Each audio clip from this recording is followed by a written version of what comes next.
What's up, everybody? I hope you're having a good Sunday. The afternoon games just finished. The 4 o'clock games, 4:30 games just wrapped up. So I decided to make a quick video on why Mike Vrabel should be fired no later than 2 hours ago. I said at the end of last season, when the Titans lost 7 games in a row, and Vrabel decided to not make a single change with the way the offense is run, citing that he didn't see there to be reasons to make changes, even though what they were doing wasn't working. I said he should have been fired then. I've said for a long time defensive-minded head coaches won't succeed without generational talent at quarterback, and it's proving more and more every single year. And this is coming from a Bills fan who has a defensive-minded head coach and a quarterback that has generational talent but plays like an idiot. Mike Vrabel and the Tennessee Titans are 3 wins and 13 losses in their last 16 games. So 2 years ago, that's pretty much going to be a top 2 or 3 draft pick season, 3-13. They probably will win one more game this year. They've got 2 against the Jaguars, who are much more talented. They've got 2 against Houston, who is way better and much better coached. And then they've got a couple of games that could be gimme games. They do play one against Carolina. But they're a bad team. And watching them play today, it almost makes me wonder what they do all week during practice. Because they look so bad. I've never seen so many teams look as bad as they do this year. For instance, the New York Giants. The first game of the season against Dallas, they look like they didn't even practice at all in the preseason. And today, watching them play, it looks like they've never practiced a day in their life. They're just an awful team. Tennessee is a team that, when Vrabel came on, he made some improvements, but there was also talent there. They also had A.J. Brown and Corey Davis. They had Taylor Lewan and Ben Jones in the offensive line. And Vrabel wasn't able to get them over the hump. And I compare that to Tony Dungy coming to Tampa in '96, helping them get over the hump, but having to be fired in 2000 after the 2001 season because their offense could never get out of first gear. And I see Vrabel as being no different. I think he's a good coach, but I'm starting to question that now.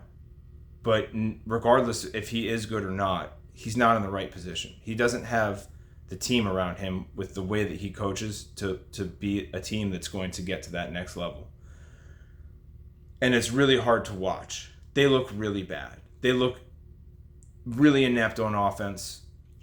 They don't seem to make adjustments to what the defense is doing. You're playing Todd Bowles. You know that Todd Bowles is going to bring pressure against a rookie quarterback. And Todd Bowles is notorious for loading the box, especially from basically the hash marks in. So the line of scrimmage is completely loaded. And I never once saw Vrabel counter that by spreading out the offense, which would in turn spread out the defense. 1 or 2 times when they were going empty backfield, they would have a slot receiver, no one's within 15 yards of them. But it's a designed play, it's a screen that gets blown up in the backfield. The defense is now starting to come apart. They gave up 20 points to Baker Mayfield, but if Baker Mayfield could throw the ball better, and if his receivers could catch the ball a little better, it probably would have been a 45-point game. Because Baker's not even that good. He's really overrated.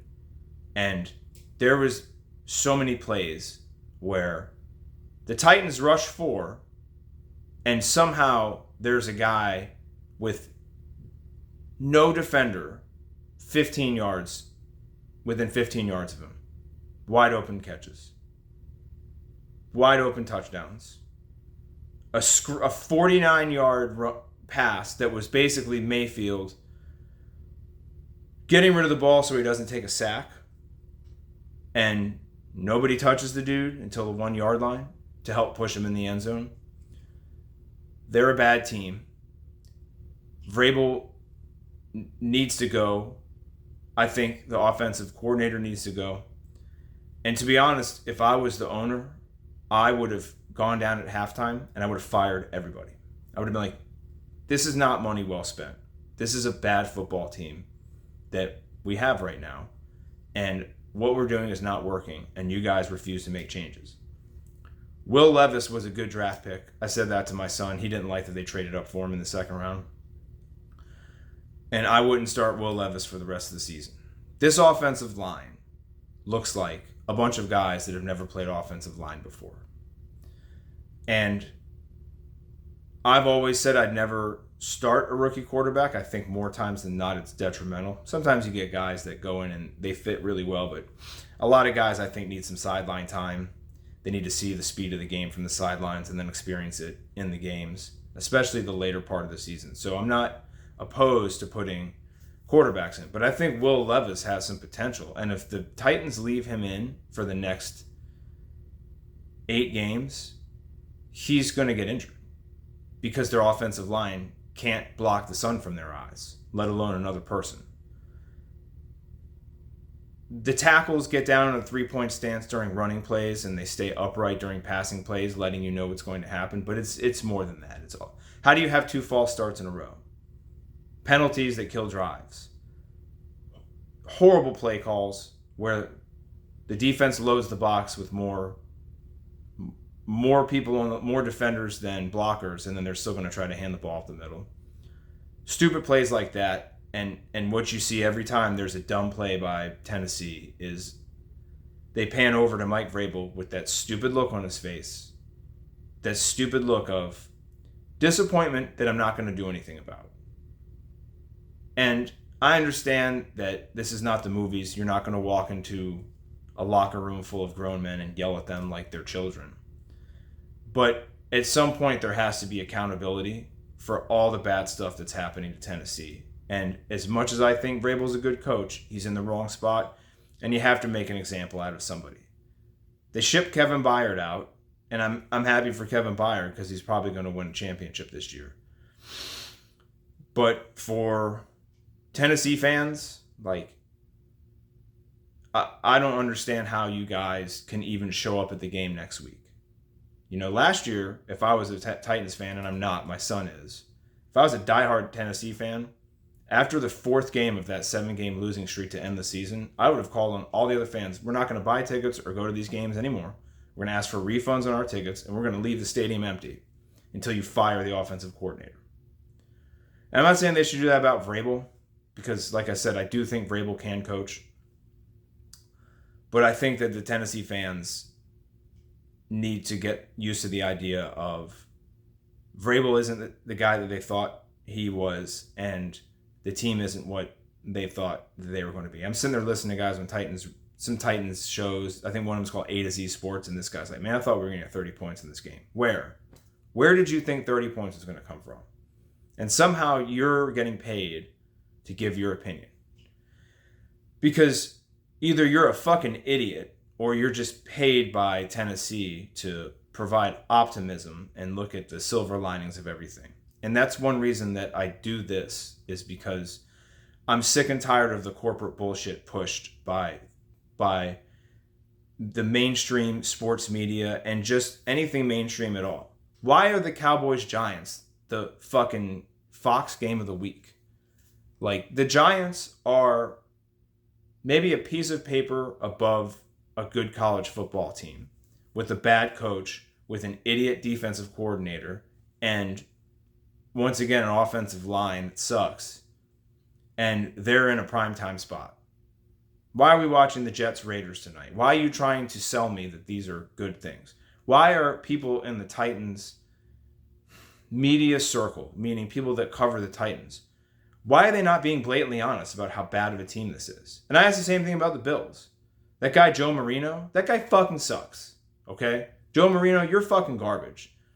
Because you come out with your huge mic in your face and you have your radio voice and this is whatever, Locked On Bills, and you're not honest about Buffalo.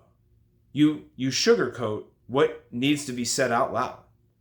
You need to talk about how this team really is. Is it acceptable that Buffalo, with all their talent and how much money they spend, is a 5-4 team? You want to tell me how the Patriots scored 6 points against the Indianapolis Colts in Germany, and Buffalo gave up 29 to them and lost. 29 points to Mac fucking Jones, and you lost. I don't understand that. I don't understand how Tennessee scores 6 points. How are you getting paid millions of dollars and the most you could come up with is 6 points? Like, this is money well spent?